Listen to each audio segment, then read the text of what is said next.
సాయి సచ్చరిత్రము 28వ అధ్యాయము. శ్రీ గణేశాయ నమః, శ్రీ సరస్వత్యై నమః, శ్రీ గురుభ్యో నమః, శ్రీ సాయినాథాయ నమః. బాబా తన భక్తులను షిరిడీకి రప్పించుకొనుట.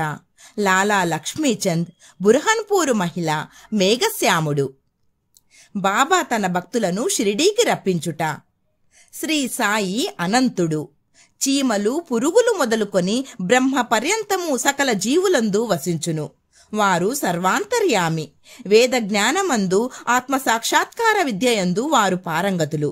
ఈ రెండింటిలో వారికి ప్రావీణ్యముండుటచే వారు సద్గురువులు అనిపించుకొనుటకు సమర్థులు.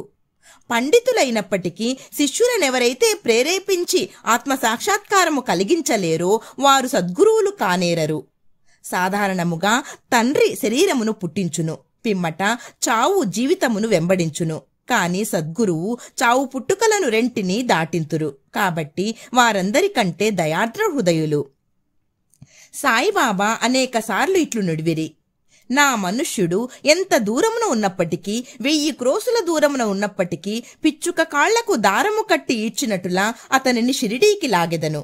అటువంటి 3 పిచ్చుకల గురించి ఈ అధ్యాయములో చెప్పుకొందము. లాలా లక్ష్మీచంద్.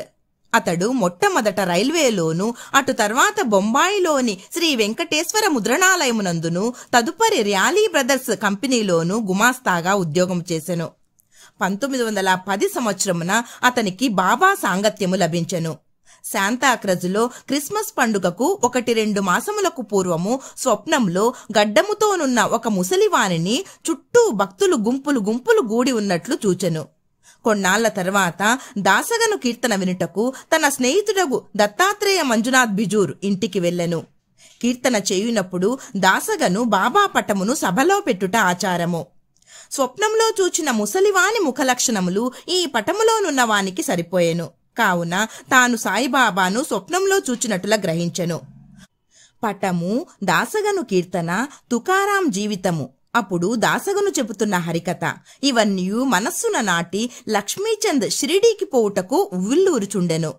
సద్గురుని వెతుకుటలోనూ ఆధ్యాత్మిక కృషియందును దేవుడు భక్తులకు సహాయపడునది భక్తులకు అనుభవమే. ఆనాటి రాత్రి 8 గంటలకు అతని స్నేహితుడగు శంకరరావు వచ్చి తలుపు కొట్టి షిరిడీకి వచ్చేదవా అని అడిగెను. అతని ఆనందమునకు అంతు లేకుండెను. షిరిడీకి పోవల్లని నిశ్చయించుకొనెను. పినతండ్రి కొడుకు వద్ద 15 రూపాయలు అప్పు పుచ్చుకొని కావలసిన ఏర్పాట్లన్నీ చేసుకున్న పిమ్మట షిరిడీకి పయనమయ్యెను. రైలులో అతడును స్నేహితుడు గగు శంకర్రావును భజన చేసిరి. సాయిబాబాను గూర్చి తోటి ప్రయాణికులను అడిగిరి. చాలా సంవత్సరముల నుంచి షిరిడీలోనున్న సాయిబాబా గొప్ప యోగి పుంగవులని వారు చెప్పిరి. కోపర్గావు రాగానే అతడు బాబా కొరకు జామ పండ్లను కొనవలను అనుకొనెను. కాని ఆ గ్రామ పరిసరములను, ప్రకృతి దృశ్యములను చూచి ఆనందించి ఆ విషయమును మర్చెను. షిరిడీ సమీపించుచుండగా వారికి ఈ సంగతి జ్ఞప్తికి వచ్చెను. అప్పుడే ఒక ముసలమ్మ నెత్తిపై జామ పండ్ల గంప పెట్టుకొని తమ గుర్రపు బండి వెంట పరిగెత్తుకుని వచ్చుచుండెను. అతడు బండి నాపి కొన్ని ఎంపుడు పండ్లను మాత్రమే కొనెను. అప్పుడు ఆ ముసలమ్మ తక్కిన పండ్లను కూడా తీసుకొని తన పక్షమున బాబాకు అర్పితము చేయుడని కోరెను. జామ పండ్లను కొనవలను అనుకొనుట, ఆ విషయమే మరచుట, ముసలమ్మను కలుసుకొనుట, ఆమె భక్తి ఇవన్నీ ఇద్దరికీ ఆశ్చర్యమును కలగజేసెను. ఆ ముసలమ్మ తాను స్వప్నంలో చూసిన ముసలివాని బంధువై ఉండవచ్చు అనుకొనెను. అంతలో బండి షిరిడీ చేరెను. వారు మసీదుపై జెండాలను చూచి నమస్కరించిరి. పూజా సామాగ్రితో మసీదుకు వెళ్లి బాబాను ఉచిత రీతిన పూజించిరి. లక్ష్మీచంద్ మనస్సు కరిగెను. బాబాను చూచి చాలా సంతసించెను. సువాసన గల తామర పువ్వును భ్రమరము చూసి సంతసించునట్లా బాబా పాదముల చూచి సంతసించెను. అప్పుడు బాబా ఇట్లనెను: టక్కరివాడు దారిలో భజన చేయును, నన్ను గూర్చి ఇతరులను విచారించుచుండును, ఇతరులను అడుగనేలా. మన కండ్లతోడ సమస్తము చూడవలెను, ఇతరులను అడగవలసిన అవసరమేమి? నీ స్వప్నము నిజమైనదా కాదా అనున్నది ఆలోచించుము. మార్వాడి వద్ద 15 రూపాయల అప్పు తీసుకొని షిరిడి దర్శనము చేయవలసిన అవసరమేమి? హృదయంలోని కోరిక ఇప్పుడైనా నెరవేరినదా? ఈ మాటలు విని బాబా సర్వజ్ఞత్వమునకు లక్ష్మీచంద్ ఆశ్చర్యపడెను. బాబాకి సంగతులన్నీ ఎటుల తెలిసినవని అతడు ఆశ్చర్యపడెను. ఇందులో ముఖ్యంగా గమనింపదగినది బాబా దర్శనము కొరకు గాని, సెలవు రోజు అనగా పండుగ దినము గడుపుటకు కాని, తీర్థయాత్రకు పోవుటకు కాని అప్పు చేయరాదని బాబా అభిప్రాయము. సాంజా అనగా ఉప్మా. మధ్యాహ్న భోజనమునకు కూర్చున్నప్పుడు లక్ష్మీచందుకు ఒక భక్తుడు సాంజాను ప్రసాదముగా నిచ్చెను. అది తిని లక్ష్మీచందు సంతసించెను. ఆ మరుసటి దినము కూడా దానిని ఆశించెను. కాని ఎవ్వరునూ సాంజా తేలేదు. అతడు సాంజాకై కనిపెట్టుకుని ఉండెను. 3వ రోజు హారతి సమయమందు బాపూసాహెబ్ జోగ్ ఏమి నైవేద్యము తీసుకుని రావాలని బాబాను అడిగెను. సాంజా తీసుకుని రమ్మని బాబా చెప్పెను. భక్తులు 2 కుండల నిండా సాంజా తెచ్చిరి. లక్ష్మీచందు చాలా ఆకలితో ఉండెను. అతని వీపు నొప్పిగా ఉండెను. బాబా ఇట్లనెను, నీవు ఆకలితో ఉండుట మేలైనది. కావలసినంత సాంజా తినుము. నీ వీపు నొప్పికి ఏదైనా ఔషధము తీసుకొనుము. బాబా తన మనస్సును కనుగొననని లక్ష్మీచంద్ 2వసారి ఆశ్చర్యపడెను. బాబా ఎంత సర్వజ్ఞుడు. దోషదృష్టి. ఆ సమయముననే లక్ష్మీచందు చావడి ఉత్సవమును చూచెను. అప్పుడు బాబా దగ్గుచే బాధపడుచుండెను. ఎవరిదో దోషదృష్టి ప్రసరించుటచే బాబాకు బాధ కలిగనని అతడనుకొనెను. ఆ మరుసటి ఉదయము లక్ష్మీచందు మసీదుకు పోగా బాబా శ్యామాతో ఇట్లనెను, ఎవరిదో దోషదృష్టి నాపై పడుటచే నేను బాధపడుచున్నాను. ఇట్లు లక్ష్మీచందు మనస్సులో ఏమి భావించుచుండెనో అది అంతయు బాబా వెల్లడి చేయుచుండెను. ఈ విధముగా సర్వజ్ఞతకు కారుణ్యమునకు కావలసినవన్నీ నిదర్శనములను కని లక్ష్మీచందు బాబా పాదములపై పడి, మీ దర్శనము వలన నేనెంతో సంతోషించితిని. ఎల్లప్పుడూ నాయందు దయాదాక్షిణ్యములు చూపి నన్ను రక్షించుము. నాకీ ప్రపంచంలో మీ పాదములు తప్ప ఇతర దైవము లేదు. నా మనస్సు ఎల్లప్పుడూ మీ పాదపూజయందు మీ భజనయందు ప్రీతి చెందునుగాక. మీ కటాక్షముచే నన్ను ప్రపంచ బాధల నుండి కాపాడుదురుగాక. నేనెల్లప్పుడూ మీ నామమునే జపించుచు సంతోషంతో నుందునుగాక అని ప్రార్థించెను. బాబా ఆశీర్వాదమును ఊది ప్రసాదములను పుచ్చుకొని లక్ష్మీచంద్ సంతోషముతో తృప్తితో స్నేహితునితో కలిసి ఇంటికి తిరిగి వచ్చెను. దారిలో బాబా మహిమలను కీర్తించుచుండెను. సదా బాబాకు నిజమైన భక్తుడుగా ఉండెను. షిరిడీకి పోవు పరిచితుల ద్వారా పూలమాలలు, కర్పూరము, దక్షిణ పంపుచుండెను. బుర్హాన్పూరు మహిళ. ఇంకొక పిచ్చుక అనగా భక్తురాలి వృత్తాంతము చూచెదము. బుర్హన్పూరులో ఒక మహిళకు సాయి స్వప్నంలో కనపడి గుమ్మము వద్దకు వచ్చి తినుటకు కిచిడీ కావలను అనెను. మేల్కొని చూడగా తన ద్వారం వద్ద ఎవ్వరూ లేకుండిరి. చూచిన దృశ్యమునకు చాలా సంతసించి ఆమె అందరికీ తెలియజేసెను. తన భర్తకు కూడా తెలిపెను. అతడు పోస్టాఫీసులో ఉద్యోగము చేయుచుండెను. అతనిని అకోలాకు బదిలీ చేసిరి. భార్యాభర్తలు షిరిడీకి పోవ నిశ్చయించుకుని ఒక శుభదినమందు షిరిడీకి బయలుదేరిరి. మార్గమధ్యమున గోమతీ తీర్థమును దర్శించి షిరిడీ చేరి అచట 2 మాసములుండిరి. ప్రతిరోజు మసీదుకు పోయి బాబాను దర్శించి పూజించి మిక్కిలి సంతసించుచుండిరి. వారు బాబాకు కిచిడీ ప్రసాదము అర్పించవలనే షిరిడీకి వచ్చిరి. కాని అది 14 రోజుల వరకు తటస్థించలేదు. ఆమెకు కాలయాపన ఇష్టము లేకుండెను. 15వ రోజు ఆమె కిచిడీతో మసీదుకు 12 గంటలకు వచ్చెను. మసీదులో అందరూ భోజనమునకు కూర్చునిరి కనుక తెరవేసి ఉండెను. తెరవేసి ఉండునప్పుడు ఎవ్వరూ లోపల ప్రవేశించుటకు సాహసించరు. కాని ఆమె నిలువలేకపోయెను. ఒక చేతితో తెర పైకెత్తి లోపల ప్రవేశించెను. బాబా ఆనాడు కిచిడీ కొరకు కనిపెట్టుకుని ఉన్నట్లు తోచెను. ఆమె కిచిడీ అచట పెట్టగానే బాబా సంతసముతో ముద్ద మీద ముద్ద మృంగుట ప్రారంభించెను. బాబా ఆతురతను చూచి అందరూ ఆశ్చర్యపడిరి. ఈ కిచిడీ కథను విన్నవారు బాబాకు తన భక్తులపై అసాధారణ ప్రేమ ఉండుననుటను విశ్వసించిరి. మేఘశ్యాముడు. ఇక అన్నిటికంటే పెద్దదైన 3వ పిచ్చుక అనగా భక్తుని గురించి వినుడు. విరంగావ్ నివాసియగు మేఘశ్యాముడు హరివినాయక సాటే గారి వంట బ్రాహ్మణుడు. అతడు అమాయకుడైన చదువురాని శివభక్తుడు. ఎల్లప్పుడూ శివ పంచాక్షరి అనగా ఓం నమః శివాయ అని జపించువాడు. అతనికి సంధ్యావందనము కాని గాయత్రీ మంత్రము కాని తెలియకుండెను. సాటే గారికి వీనియందు శ్రద్ధ కలిగి గాయత్రీ మంత్రంతో సంధ్యావందనము నేర్పించిరి. సాయిబాబా శివుని అవతారమని సాటే అతనికి బోధించి షిరిడీకి ప్రయాణము చేయించెను. బ్రోచీ స్టేషన్ వద్ద సాయిబాబా మహమ్మదీయుడని ఎవరో చెప్పగా అతని మనస్సు కలవరపడి తనను అచటకు పంపవద్దని యజమానిని వేడుకొనెను. కాని ఆ యజమాని మేగుడు షిరిడీకి పోయి తీరవలనని నిశ్చయించి అతనికి ఒక పరిచయపు ఉత్తరము షిరిడీవాసి తన మామగారగు దాదా కేల్కర్కు రాసి సాయిబాబాతో పరిచయం కలుగచేయవలని ఇచ్చెను. షిరిడీ చేరి మసీదుకు పోగా బాబా కోపించి అతనిని లోపలకు రానీయక, ఈ వెధవను తన్ని తరిమివేయుడు అని గర్జించి మేగునితో ఇట్లనెను, నీవు గొప్ప జాతి బ్రాహ్మణుడవు, నేనా తక్కువ జాతి మహమ్మదీయుడను.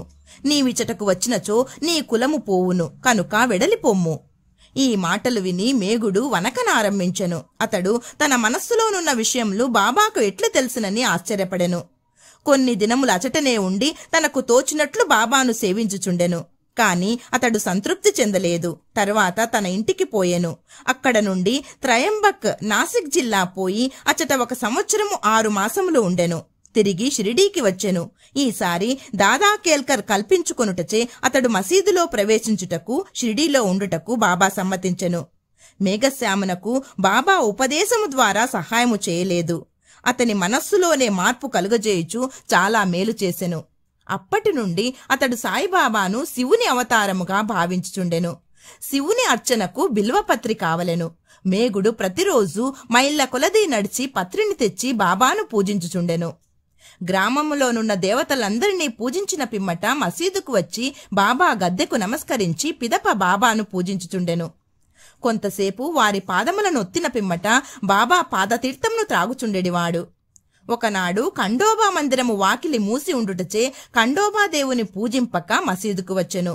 బాబా అతని పూజను అంగీకరించక తిరిగి పంపివేశెను. ఖండోబా మందిరము వాకిలి తెరిచి ఉన్నదని చెప్పెను. మేఘశ్యాముడు మందిరమునకు పోయెను. వాకిలి తెరిచి ఉండుటచే ఖండోబాను పూజించి తిరిగి వచ్చి బాబాను పూజించెను. గంగా స్నానము.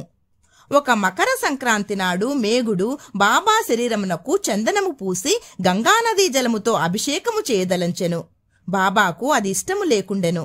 కాని అతడు అనేకసార్లు వేడుకొనగా బాబా సమ్మతించెను. మేఘశ్యాముడు రాను పోను 8 క్రోసుల దూరము నడిచి గోమతీ నది తీర్థము తేవలసి ఉండెను. అతడు తీర్థము తెచ్చి యత్నములన్నీ చేసుకుని బాబా వద్దకు 12 గంటలకు వచ్చి స్నానమునకు సిద్ధముగా ఉండుమనెను. బాబా తనక అభిషేకము వలదనియు పకీరగుటచే గంగాజలముతో ఎట్టి సంబంధము లేదనియు చెప్పెను. కాని మేగుడు వినలేదు. శివునికి అభిషేకము ఇష్టము కనుక తనకు శివుడైన బాబాకు అభిషేకము చేసి తీరవలనని పట్టుపట్టెను. బాబా సమ్మతించి క్రిందకు దిగి పీటపై కూర్చుండి తల ముందుకు సాచి ఇట్లనెను, ఓ మేఘ, ఈ చిన్న ఉపకారము చేసి పెట్టుము. శరీరమునకు తల ముఖ్యము, కావున తలపైనే నీళ్లు పోయుము, శరీరమంతటిపై పోసినట్లగును. అట్లనే అని మేఘశ్యాముడు ఒప్పుకొని నీళ్ల కుండను పైకెత్తి తలపై పోయ యత్నించెను. కాని భక్తి పారవస్యమున హరగంగే హరగంగే అనుచు శరీరమంతటిపై నీళ్లు పోసెను. కుండనొక ప్రక్కన పెట్టి బాబా వైపు చూచెను. అతని ఆశ్చర్యానందములకు అంతులేదు. బాబా తల మాత్రమే తడిసి శరీరమంతయు పొడిగా ఉండెను. త్రిశూలము లింగము. మేఘశ్యాముడు బాబాను 2 చోట్ల పూజించుచుండెను. మసీదులో బాబాను స్వయముగా పూజించుచుండెను. వాడాలో నానాసాహెబ్ చందోర్కర్ ఇచ్చిన పటమును పూజించుచుండెను. ఈ ప్రకారము 12 నెలలు చేసెను. వాని భక్తిని మెచ్చుకొనని తెలుపుటకు బాబా అతనికొక దృష్టాంతము చూపెను. ఒకనాడు వేకువజామున మేగుడు తన సయ్యపై పండుకొని కండ్లు మూసి ఉన్నప్పటికీ లోపల ధ్యానము చేయుచు బాబా రూపమును చూచెను. బాబా అతనిపై అక్షతలు చల్లి, మేఘ, త్రిశూలమును గీయుము అని చెప్పి అదృశ్యుడయ్యెను. మేగుడు బాబా మాటలు విని ఆతురతగా కండ్లు తెరిచెను. బాబా కనిపించలేదు. కాని అక్షతలు అక్కడక్కడా పడి ఉండెను. బాబా వద్దకు పోయి చూచిన దృశ్యమును గుర్చి చెప్పి త్రిశూలమును గీయుటకు ఆజ్ఞనిమ్మనెను. బాబా ఇట్లనెను, నా మాటలు వినలేదా? త్రిశూలమును గీయమంటిని. అది దృశ్యము కాదు, స్వయముగా వచ్చి నేనే చెప్పి తిని.